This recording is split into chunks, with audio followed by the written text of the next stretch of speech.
escuchas mi clamor, tú eres mi canción, y en la oscuridad se ve tu resplandor. ¿De quién temeré?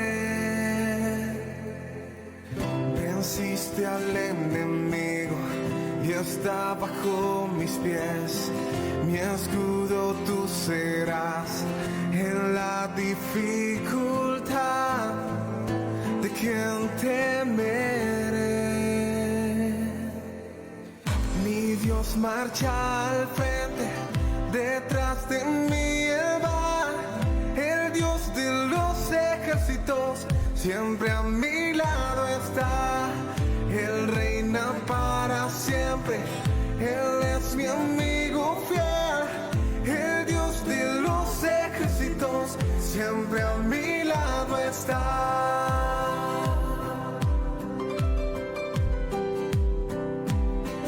Mi fuerza está en ti, eres mi Salvador.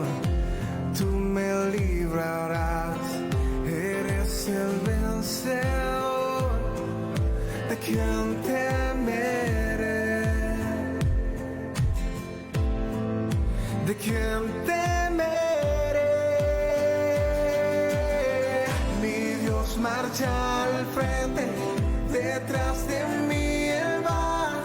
El Dios de los ejércitos siempre a mi lado está. Él reina para siempre, Él es mi amigo fiel. El Dios de los ejércitos siempre a mi lado está. Nada contra mí perdurará, y el mundo entero sostendrá. En tus promesas yo esperaré. Eres fiel, eres fiel, eres fiel.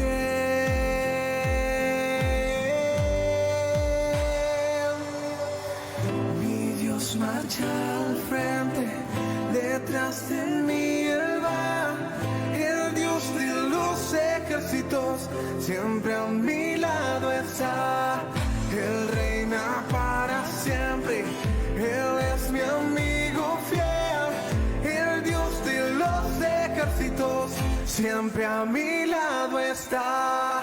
Mi Dios marcha al frente, detrás de mí Él va. El Dios de los ejércitos siempre a mi lado está. Él reina para siempre, Él es mi amigo fiel. El Dios de los ejércitos siempre a mi lado está.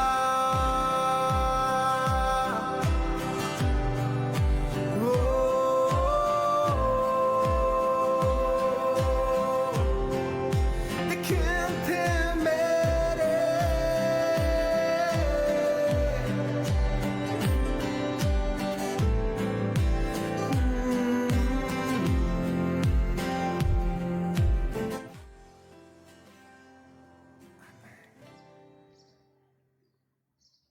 Amados, bienvenidos a la casa de Dios. Me da mucho gusto, es un placer que estén con nosotros una vez más reunidos aquí. Después de una buena zarandeada se ven sus rostros mejores, así es que gloria a Dios, bienvenidos. Bienvenidos a los hermanos que nos siguen por la red, también les damos la más cordial bienvenida. Los bendecimos, nuestro deseo más grande es que sean alcanzados, tocados por la mano de Dios, y ahí donde están sean sanados, sean restaurados, sean prosperados en lo que emprendan, porque esa es una promesa que Dios nos ha dado. Así es que en este día, y aprovechando los tiempos desde luego, lo voy a invitar a que abra su Biblia en el segundo libro de Crónicas, capítulo 8, y vamos a leer el verso 7, del verso 7 al verso 9.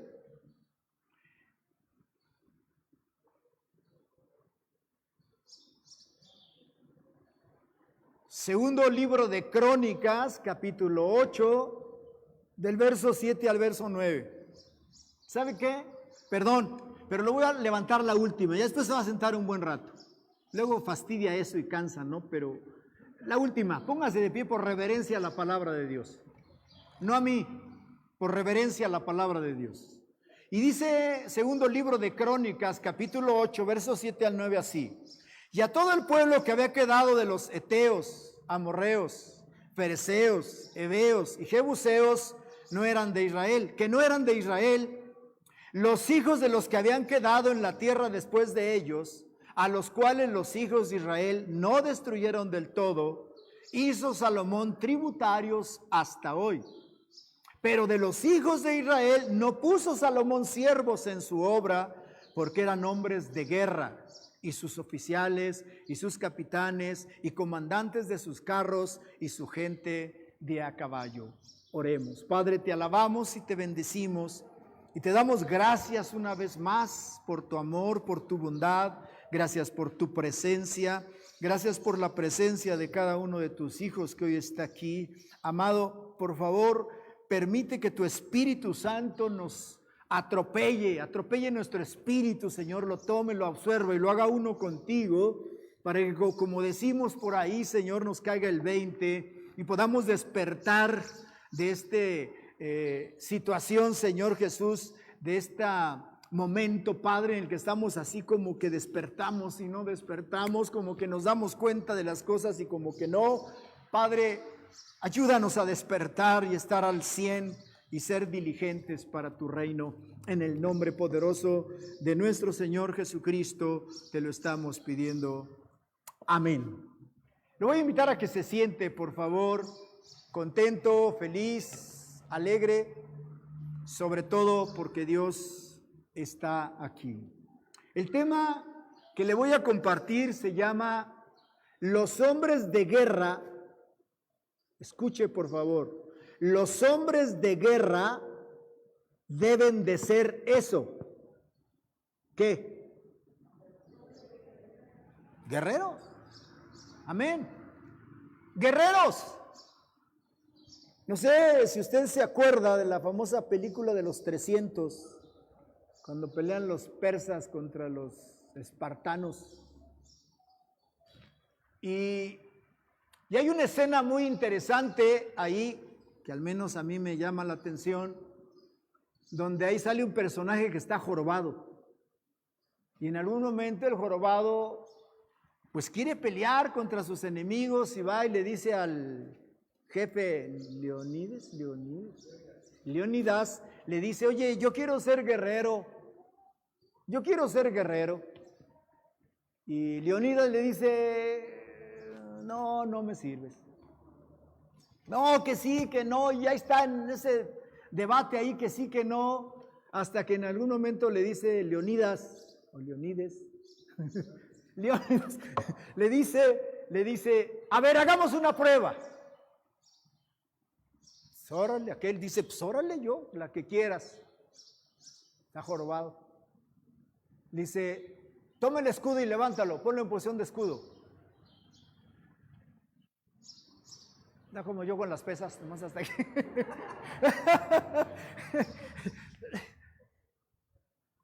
Y le dice, por eso, ¿no puede ser guerrero? Porque en la posición de escudo, con una abertura que haya, el enemigo penetra y nos den la torre. Así es que, perdón, te amo, te quiero, lo que quieras, pero no puede ser guerrero. Ya después en la trama los traiciona y se va con los otros, etc. Pero esa parte, que se quede ahí.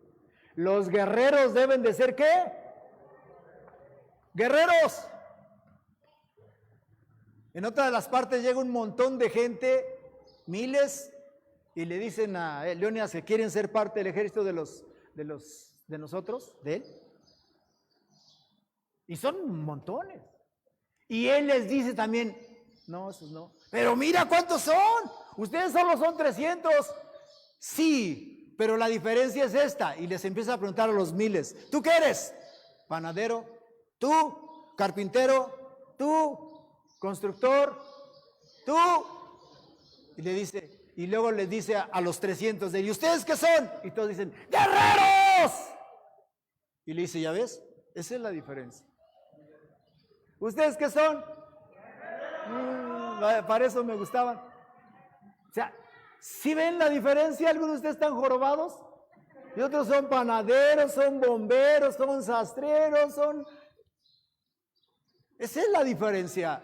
¿Cómo se llama el tema de hoy? Los guerreros deben ser ¿qué? Guerreros. Uno de los requisitos que leen cuando leen la cartilla a la persona que va o se inscribe en la milicia es: de hoy en adelante no tienes familia, no tienes bienes, no tienes nada. Tu única familia es el ejército y punto.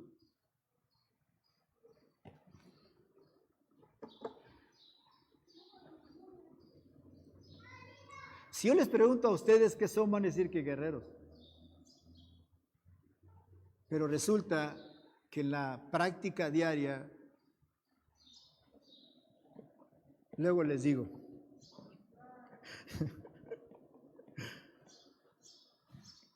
tenemos que ser guerreros si somos guerreros. Hace rato que el pastor Moisés nos estaba exhortando en amor y diciendo que hay que adorar. Y luego yo me metí, me escucharon, hay que hacer una adoración de guerra. Algunos de ustedes se quedaron así como en frío. No estamos acostumbrados a partir de la nada para hacer algo. Si no involucramos los sentimientos o las emociones, es muy difícil hacerlo. Yo recuerdo en 2 o 3 ocasiones en frío, hace ya algunos años atrás, estábamos pastoreando una congregación en la Ciudad de México y de pronto Dios se empezó a mover y nos empezó a decir los que estábamos ahí, no me acuerdo si era pura familia, y nos empezó a decir Dios, díganme algo bonito. Y uno no está acostumbrado a eso. Uno solo sabe decir gloria a Dios, aleluya, amén. Y ya de ahí ya después no sabemos qué decirle a Dios. Y Dios nos decía, díganme algo bonito. Y luego pasó un ratito y luego nos dice, dáncenme. No había música, no había nada. Y uno siempre, pues como en Dios está un poco difícil la cosa, ¿no? Y ahí empezamos un poco a movernos y a danzarle y todo. Ya después él se movió de una forma tremenda y bueno, nos hizo ahí ver cosas maravillosas y extraordinarias. Nosotros, como hijos de Dios, tenemos que aprender a ser versátiles. Cuando digo versátiles, me refiero a que si tenemos instrumentos, usar los instrumentos. Pero si no tenemos instrumentos físicos, naturales, tenemos los nuestros, manos, los pies, nuestros labios, nuestro rostro, nuestra sonrisa. ¿Sabían ustedes que a mí mi esposa me cautivó por su sonrisa? Hoy ya casi no se ríe, pero fue su sonrisa la que me cautivó a mí, mi pretendiente y luego mi novia y luego mi esposa, pero fue su sonrisa la que más me cautivó y me cautivaba a mí. ¿Sabían ustedes que es la sonrisa la que es la forma en la que podemos cautivar a nuestro Dios? Es la sonrisa. Con la amargura, con la tristeza cautivan al diablo. Usted decide, o sonríe o la competencia, ¿no? Entonces, qué importante es que yo no pierda de vista mi llamamiento. Hoy la pregunta que usted tiene que hacerse es, y debe salir con eso, es: ¿en verdad soy guerrero? ¿O soy ama de casa? ¿O soy fiteador o fiteando ando? ¿O soy, qué, carpintero? No sé, pero hoy es un día que yo lo invito a que en verdad se cuestione a sí mismo. Y no me refiero solamente a ustedes, sino a todos los hermanos que nos están siguiendo por la red. Porque si hay algo que impacta en el mismo infierno, es precisamente nuestra identidad. Y nuestra identidad parte en el reino de Dios desde cómo nos llamamos.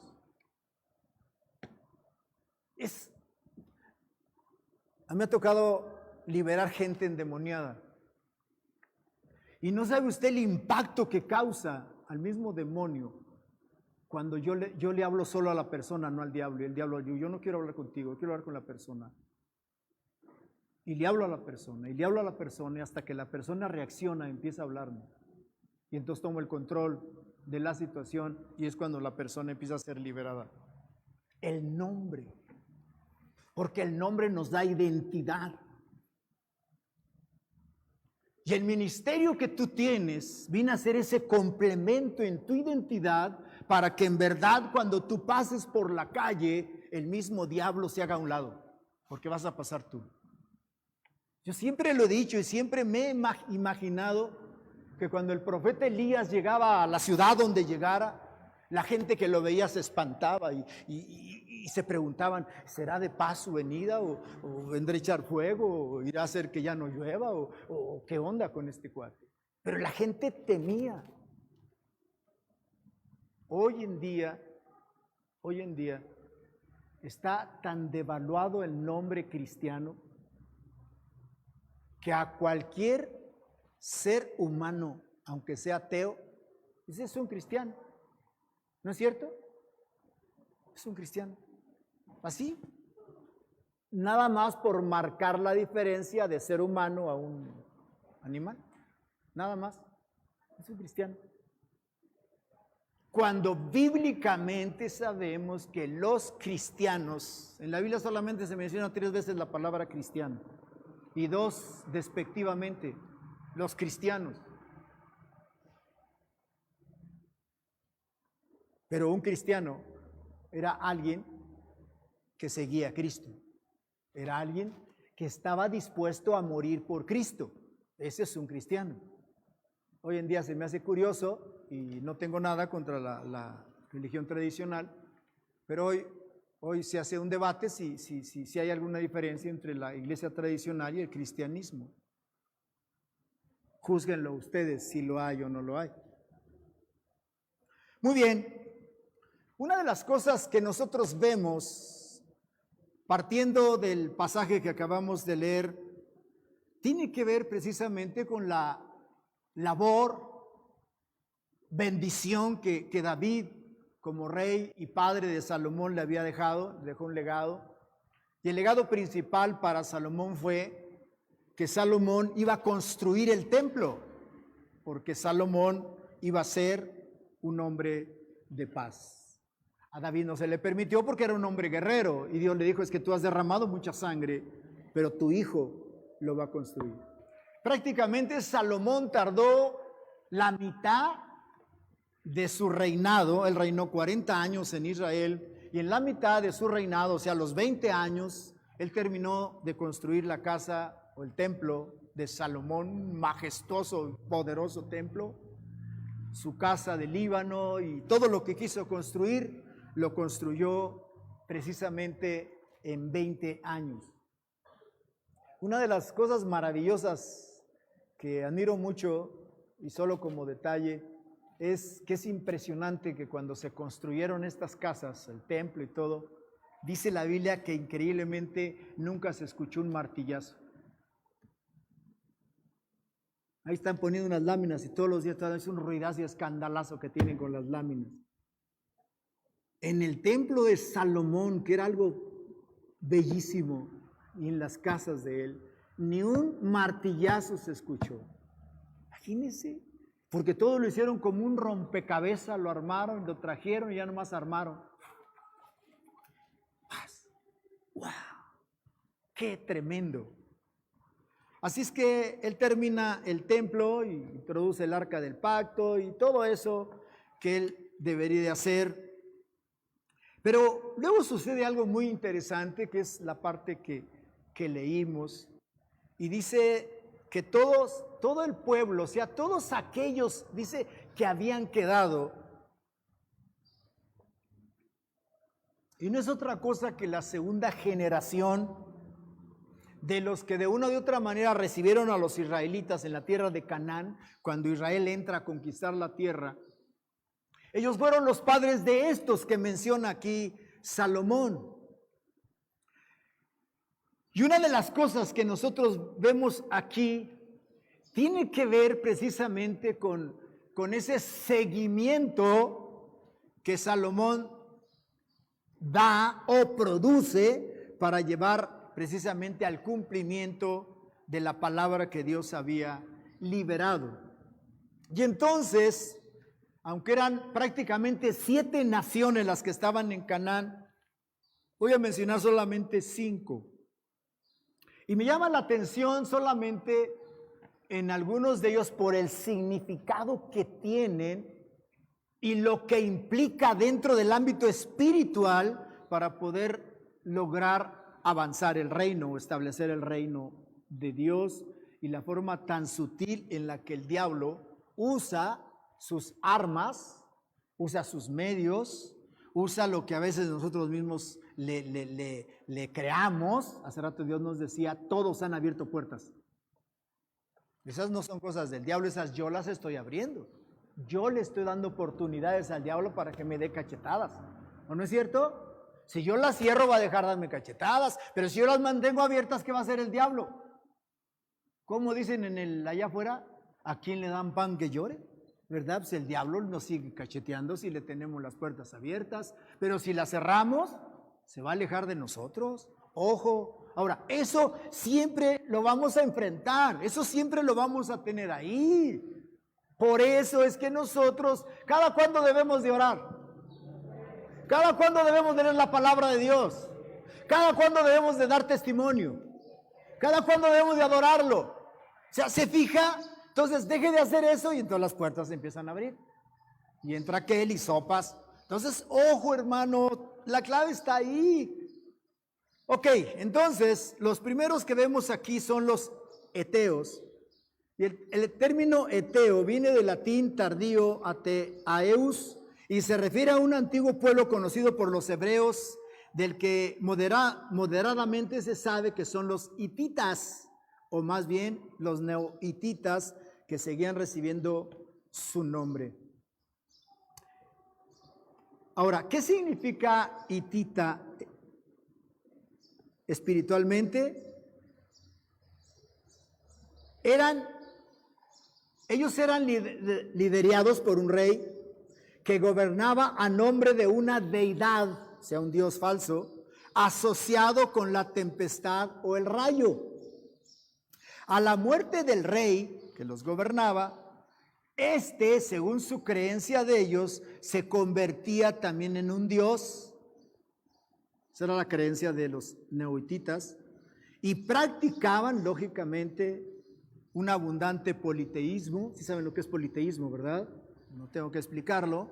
Y, como todo pueblo primitivo, practicaban la magia, la hechicería y todo ese rollo de cosas que se dan en todo ese ambiente.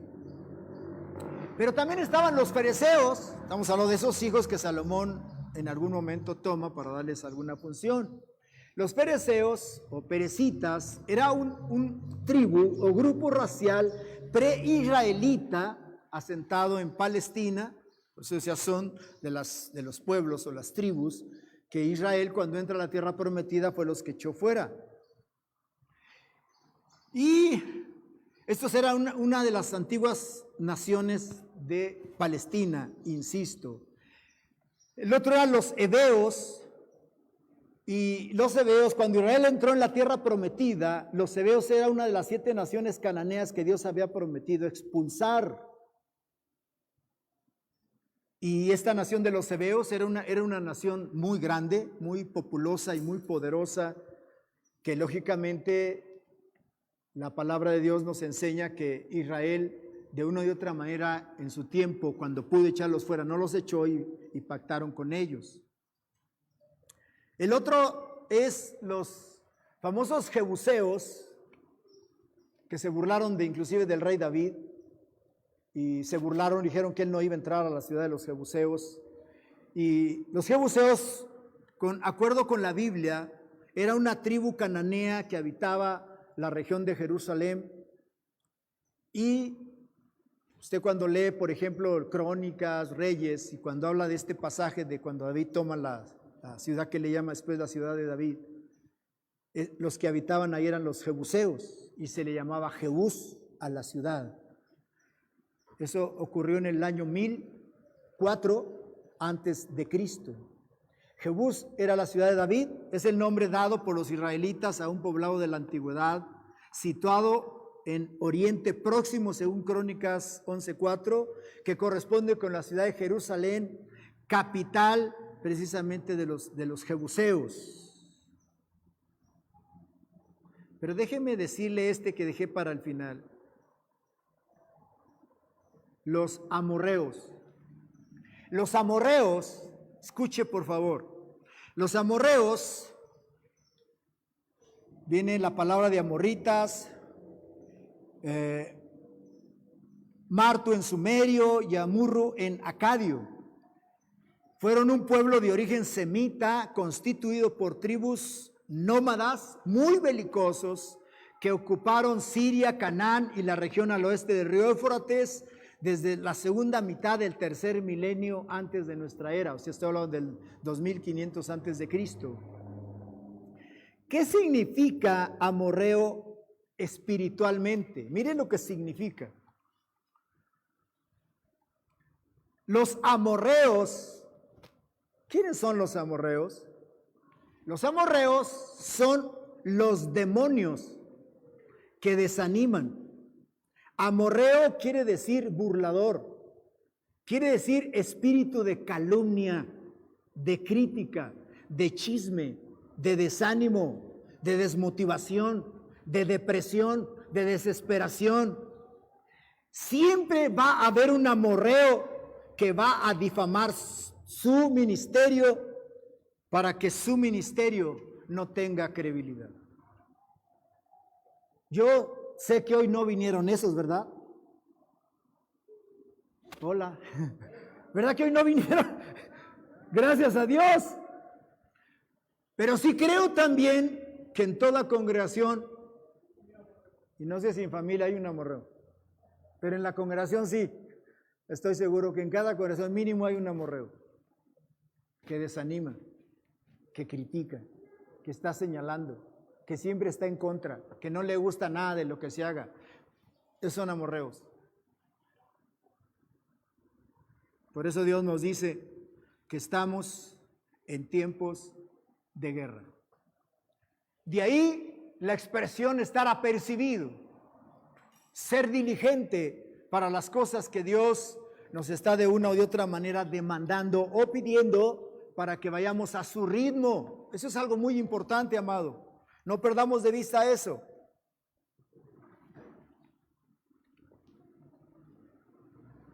Ahora, una de las cosas que nosotros vemos ahí es que todos estos hijos de los hijos que recibieron a los israelitas en Canaán, que no eran israelitas, dice el escritor de Crónicas, Salomón los colocó como siervos y tributarios hasta el día de hoy. Y esa expresión hasta los días de hoy no se refiere literalmente hasta hoy, siglo XXI, año 21 o siglo XXI, sino se refiere, cuando dice hasta el día de hoy, se refiere hasta el momento en el que fue escrito este libro. Amén. Por eso dice hasta el día de hoy, cuando fue escrito este libro, hasta ese día estos seguían siendo siervos y seguían siendo tributarios de los israelitas. Amén. Esos son los que hacían la chamba pesada, esos que hacían los que hacían el trabajo rudo, cochino, sucio. Pero luego dice, pero a los hijos de Israel no los colocó como siervos en su obra. Y eso es interesante. Eso es interesante. Yo hace rato hablaba de identidad.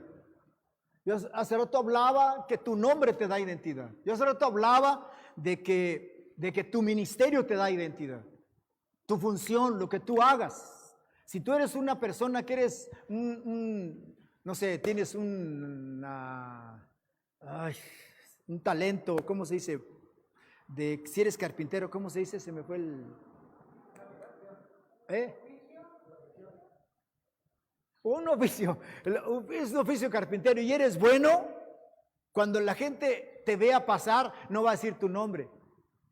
Va a decir, ese muy buen carpintero. Mis respetos. Y más si te hizo un trabajo, un mueble, etcétera, va a decir, mis respetos. ¿Qué dirán de nosotros cuando pasamos? No me digan. No me digan.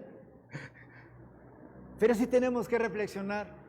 Sí tenemos que pensar. Hace unos días cuando empezó lo de la pandemia y fuimos a hablar con el alcalde, Ricardo Ortiz, algunos pastores, y nos pusimos de acuerdo con él, nos pidió apoyo. Fue cuando cerramos los templos un tiempo, porque él nos dijo que de favor nos pedía que apoyáramos, etcétera, etcétera. Ok, pero ya después cuando se trataba de ya abrir y estuvimos viendo toda esa situación, a mí me llamó mucho la atención y hasta diría que me pegó un poco el que el alcalde no nos viera como lo que somos, sino que nos vio como gente, lo digo con todo respeto, nos vio como gente del montón, como iguales a todos.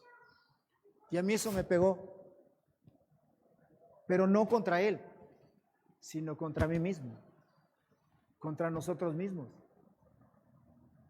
Porque entonces me di una respuesta y me hice una pregunta y me di una respuesta. Y mi pregunta fue, entonces quizás nosotros no estamos haciendo lo correcto. Parto del parámetro de la antigüedad.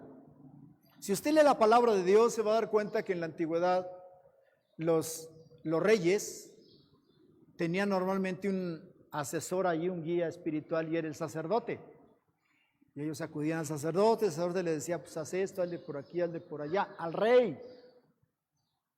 Llegó un momento en que los sacerdotes se corrompen y se venden. Y entonces Dios levanta a los profetas. Y después son los profetas los que dan dirección a los reyes, que también luego se corrompen. ¿Se acuerdan que Baal tenía 450 profetas que le profetizaban lo que él quería? Y le gustaba porque le calmaban la comezón de oír. Solo Micaías, que no era profeta de los de él, le decía todo lo contrario y se enojaba mucho con él. Acá. Partiendo de ese parámetro, yo llegué a la conclusión que nosotros los cristianos hemos dejado un hueco muy grande ahorita en la sociedad. No estamos manifestando esa identidad de lo que debemos ser. Platicábamos hace un ratito en la oración que estoy contento porque tiene algunos días que nos pidieron que ministráramos a una persona que tiene alguna necesidad. A mí me emociona porque siempre he creído que Dios, no sé ustedes si estén de acuerdo conmigo o no, pero que Dios está mucho más allá de la medicina y de todo cuanto se diga. He oído y he sabido de médicos cuando están tratando a alguien que cuando el médico, el especialista, hace todo lo que tiene que hacer, le dice a la familia, ¿saben qué? ¿Creen en Dios? ¿Conocen a Dios? Solo un milagro. Nosotros hicimos todo. De ahí, solo Dios. Yo eso es lo que creo. Siempre he querido eso, que Dios está arriba de todo eso, ¿o no? Entonces, nosotros los cristianos, y no espero que sea con sentimiento de culpabilidad, pero hasta cierto punto somos culpables de que la gente vaya mejor con el brujo, con el chamán, con el hechicero, o hacer fetichismo con los horóscopos, a que busquen a Dios a través de usted o a través de nosotros.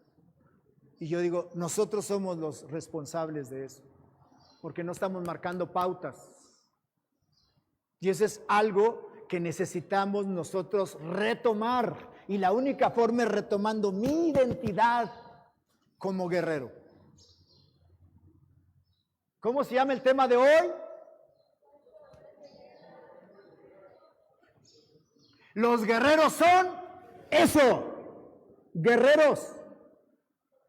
Porque eso es exactamente lo que me va a dar a mí identidad de lo que yo soy. Pero los hijos de Israel no los colocó como siervos en su obra. ¿Sabe por qué? Porque tenían un oficio. Porque no eran cualquier cosa, porque tenían un ministerio, porque tenían un talento, porque tenían un don, porque tenían un manto, porque tenían un oficio. Aleluya. Esa es la clave. Ustedes que son cristianos. No. Ya no somos cristianos. ¿Debemos ser qué? Guerreros. Guerreros. Pero guerreros que en verdad saben defender lo que deben defender. Cuando uno lee la historia de David, es impresionante cómo David empieza su congregación, su ejército con 400 ahí en la famosa cueva de Adulam, y eran 400 sí o 600, ¿verdad? Y luego dice que estaban echados a perder, porque dice que eran amargados, endeudados y enlutados. Ese era el ejército de David. Imagínense. Les decían adoren como nosotros hoy.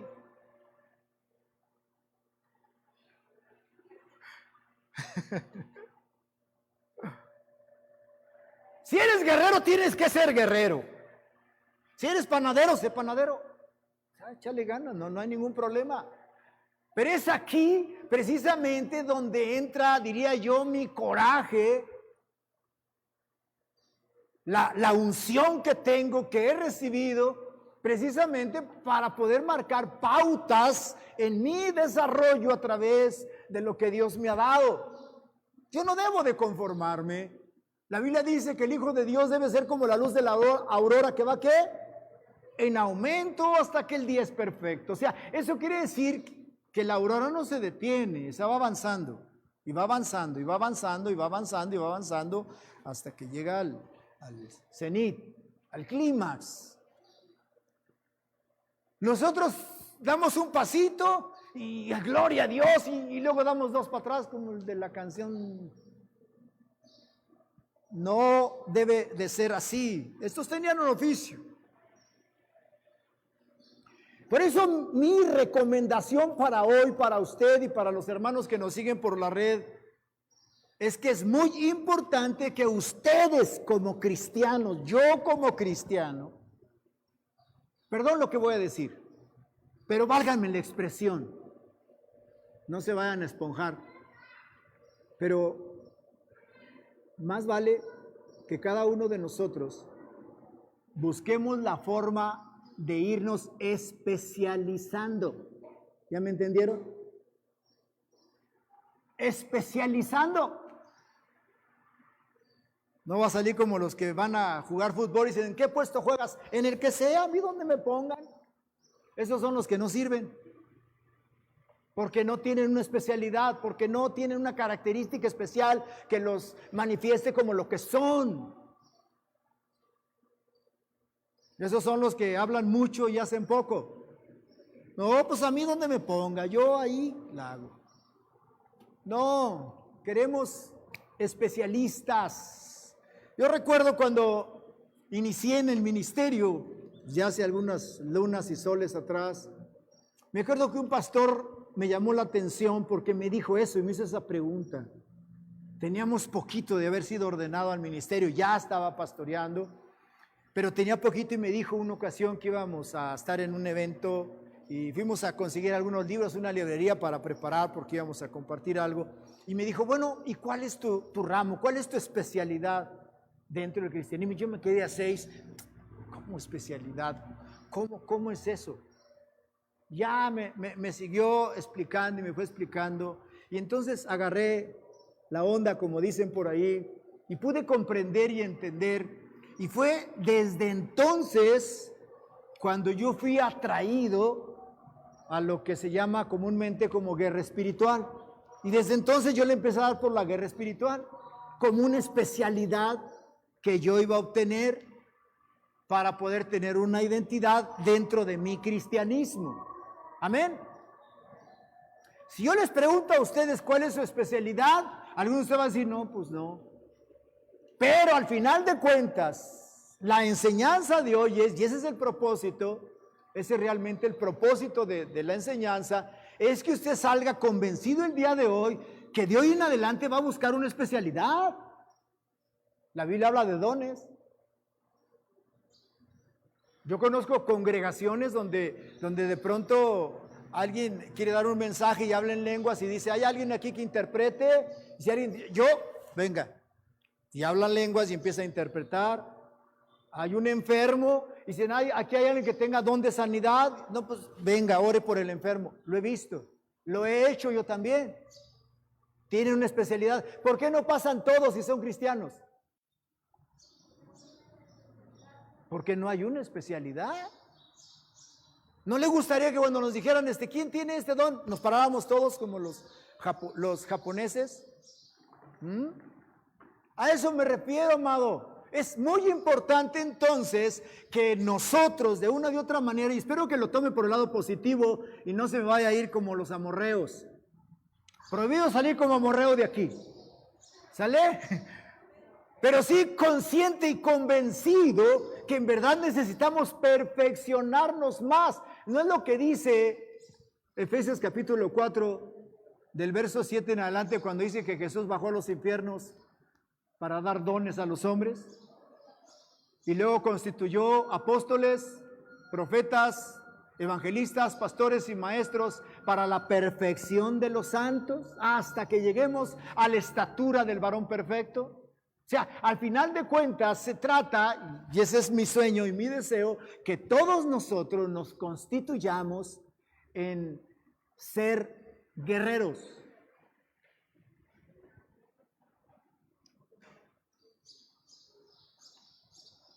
Dice la palabra de Dios que de ellos no puso como siervos, no hacían la talacha dura, porque ellos eran hombres de guerra.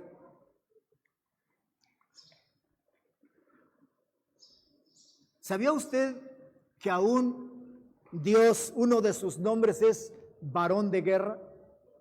El nombre de Dios, uno de los nombres de Dios es varón de guerra. Y podemos ver lógicamente la forma en la que Dios muchas batallas se las dio a los reyes sin que ellos movieran una espada, solo adorando. Y nuestro Dios sigue actuando de esa misma manera.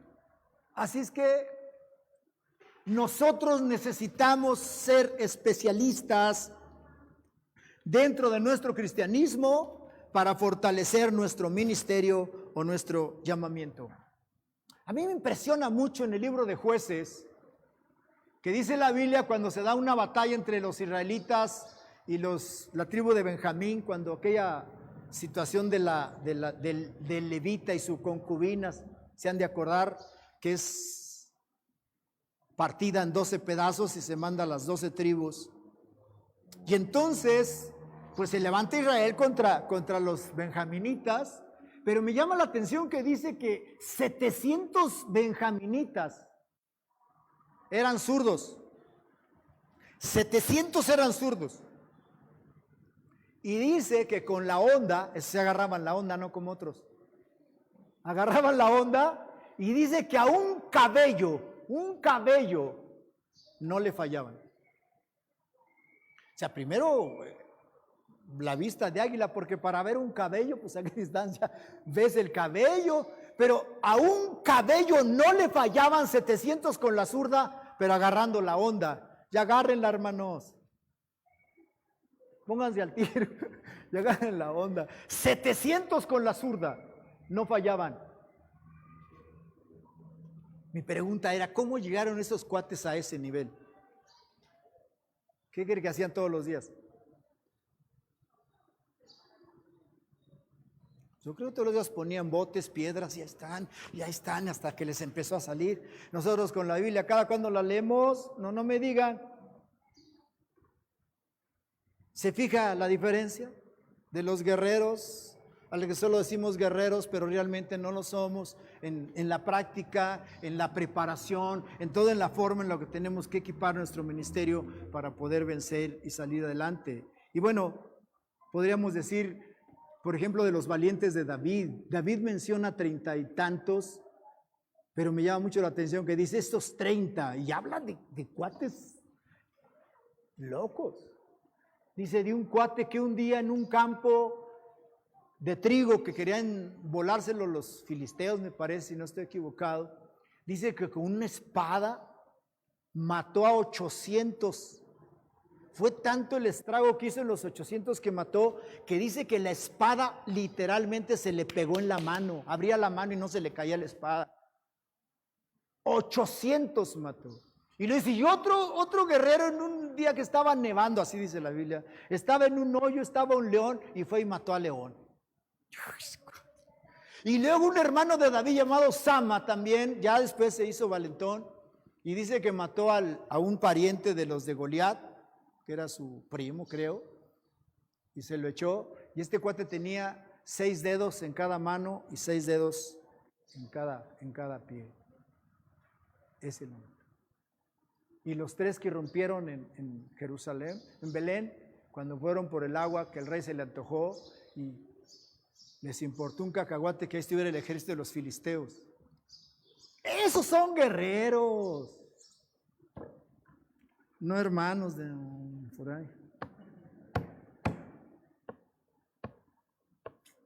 Híjole. ¿Qué haremos, hermanos?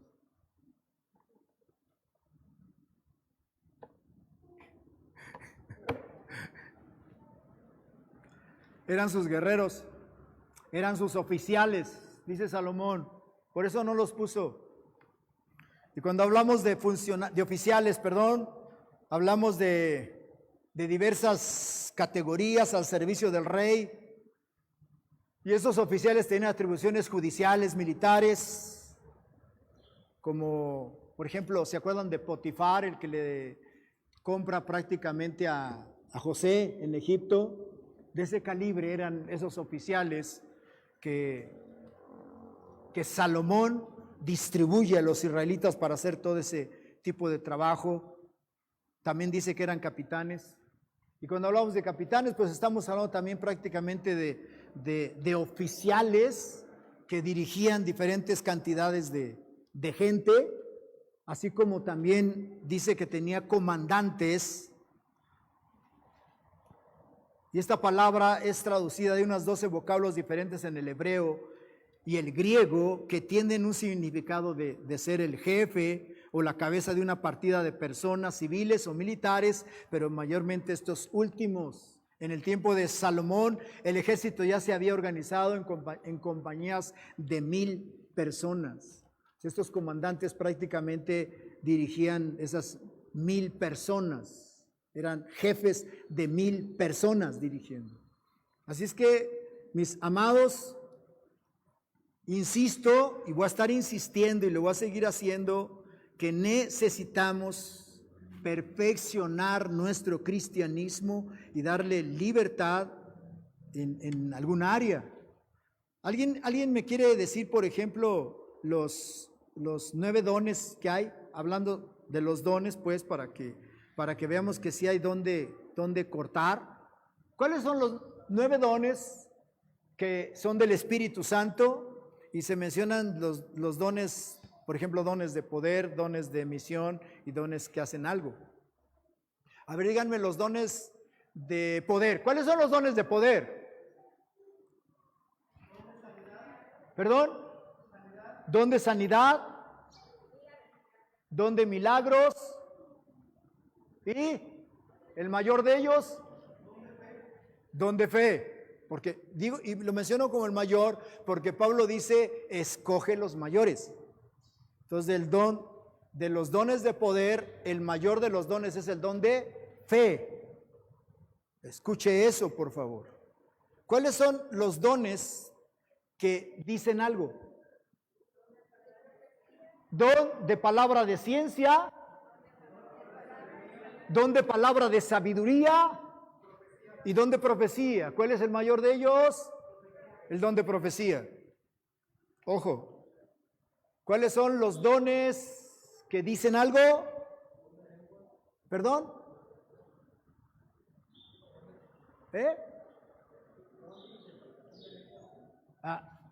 Don de interpretación de lenguas, discernimiento de espíritus, es don de lenguas, perdón, don de diferentes géneros de lenguas, interpretación de lenguas y discernimiento de espíritus. Fíjese, ahí ya tenemos 9. Lo estoy mencionando con la intención de coquetearle a usted para que cuando se vaya de aquí, vaya a la Biblia, vaya con el señor Google y le pregunte cómo funcionan esos dones y usted empieza a darle por ahí. ¿Sí me están entendiendo?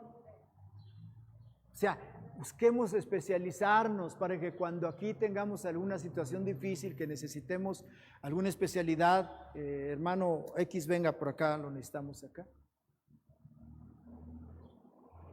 Amén. Porque de pronto necesitamos a alguien, es como cuando estábamos en la institución y llegaban las elecciones, cada año hacíamos elecciones, y llegamos cada año, ¿y a quién ponemos? Y había 200 gentes y no encontrabas, ¿a quién? No, pues aquel no se reflojo, este no, pues este no viene, aquel no, pues puro trabajo, este no, pues no, puros así, puros panaderos y carpinteros, pero no oficiales. Podemos dejar el manto viejo y entrar a ese nuevo, hermanos, donde podamos buscar esa especialización y ser parte del cuerpo de Cristo y poder desarrollarlo e impulsarlo como debe de ser. Esa parte termina diciendo el escritor sagrado, dice, y eran su gente de a caballo, sus jinetes. Sabemos poco de eso. Yo les he dicho que tengo un hermano que le gusta eso de los caballos y tiene, por cierto, ahorita una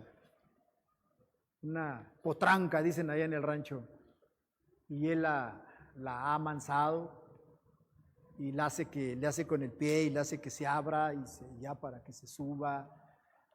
Y algunas suertes ahí le ha enseñado. Y mi hermano siempre tiene un dicho que algunas veces se los he contado, y él, en base a esa experiencia que ha adquirido especializándose en la forma de amansar y dar dirección a su nivel, a esos caballos, a esos animales, él ha aprendido algo, coloquialmente hablando. Y él dice que es mejor amansar que quitar mañas. No sé ustedes qué opinen. Pero si queremos realmente dejar como fundamento solo el ser cristiano, no estoy diciendo que ser cristiano sea malo, ser cristiano debe ser nuestro fundamento, como dice la Biblia. Luego dice, ahora mira cómo sobreedificas, dice Pablo. Entonces, somos cristianos, pero ahora, ¿cuál es tu especialidad dentro de tu cristianismo? ¿Cuál es?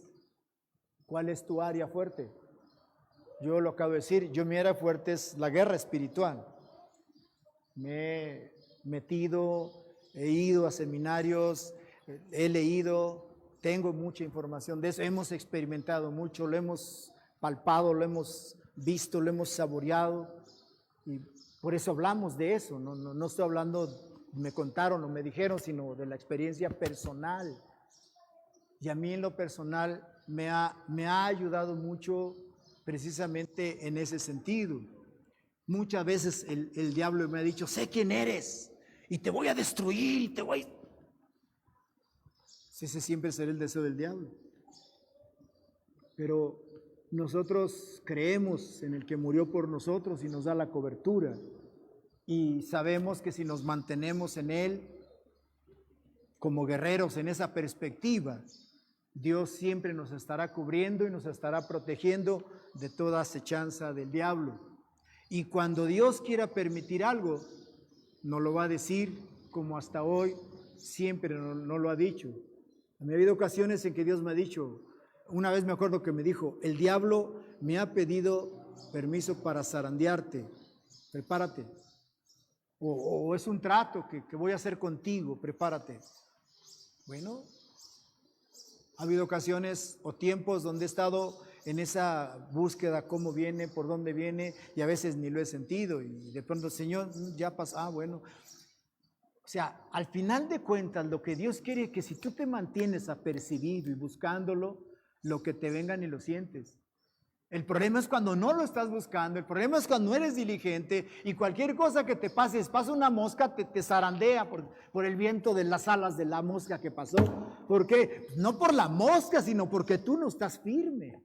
Ese es el detalle que yo tengo que ubicar como guerrero.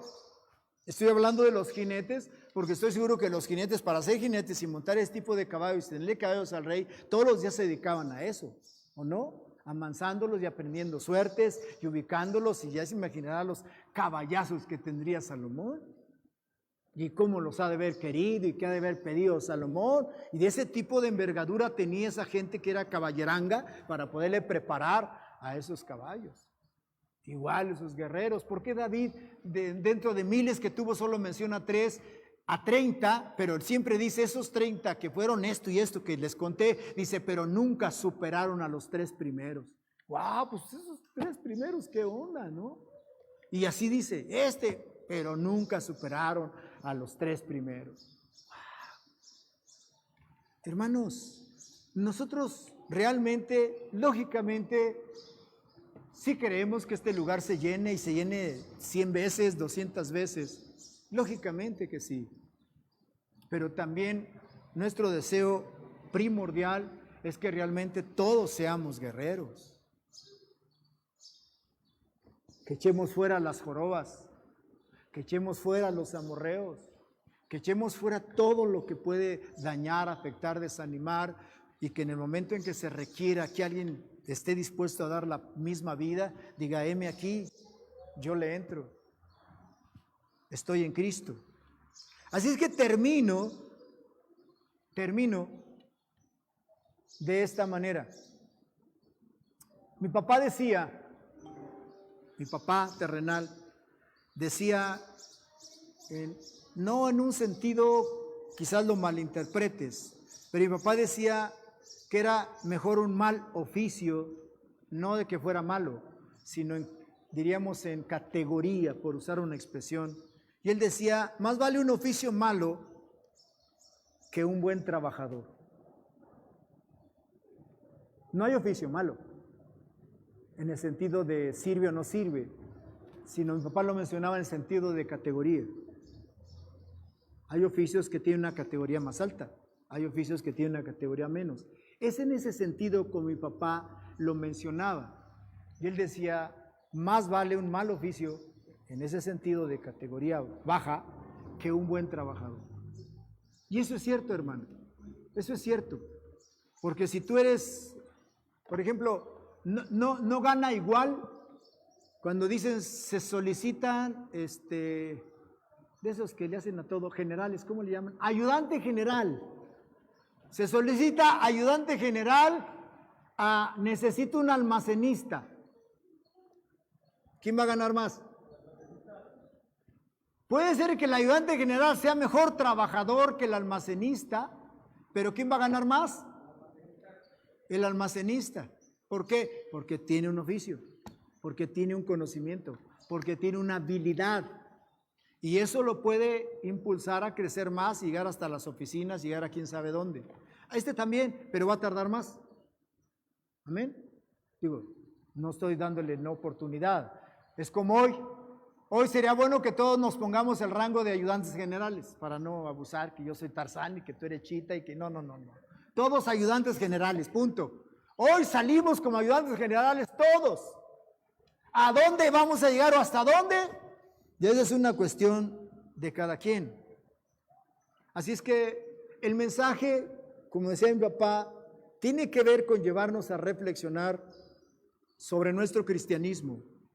Si queremos llevarlo a otro nivel en cuanto a dones, mantos, talentos, ministerios, etcétera, los hombres de guerra deben de ser ¿qué?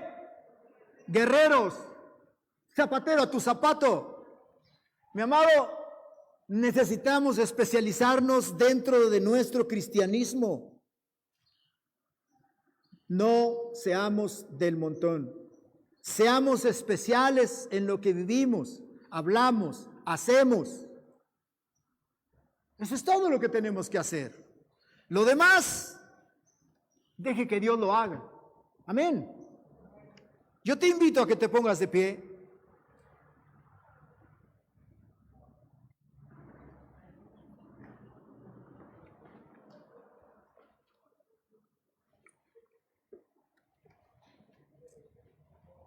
Quiero que cierres tus ojos aquí donde estás y los hermanos que nos siguen por la red. Quiero que pongas tu mano en tu corazón y tú mismo en este momento te hagas una pregunta. ¿Yo qué soy? Si tu respuesta queda solamente en cristiano, no es malo, es bueno. Pero la siguiente pregunta sería, ¿quiero ser del montón? Así estoy bien.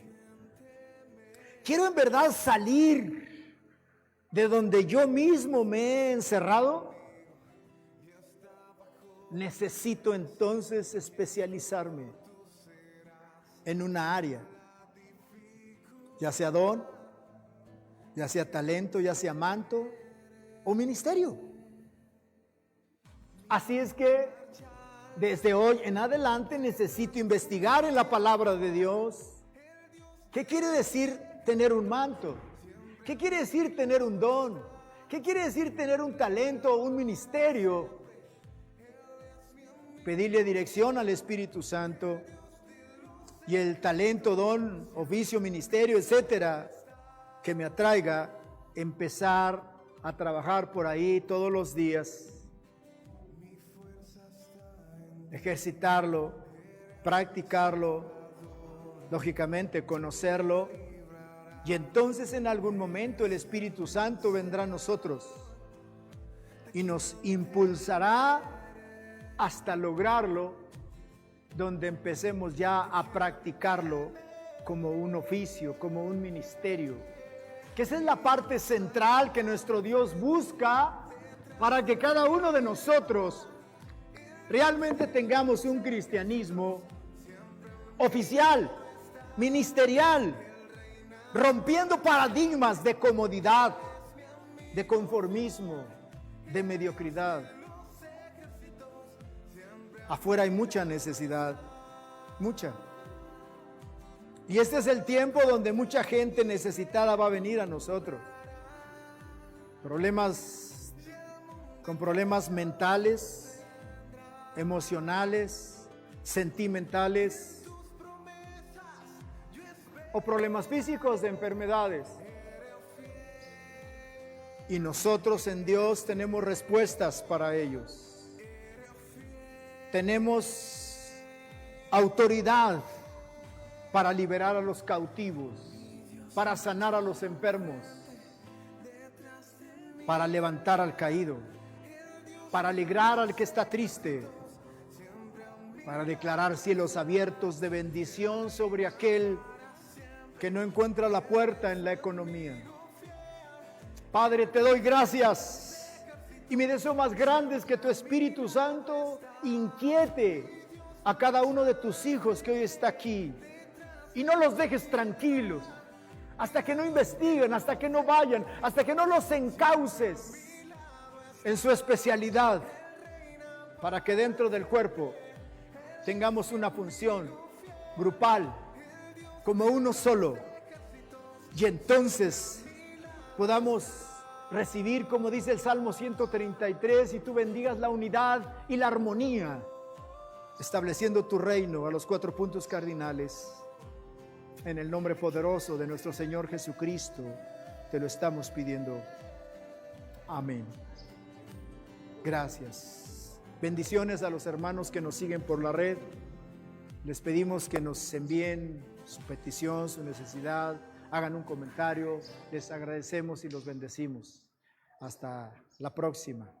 Bendiciones. Amén. Hermano.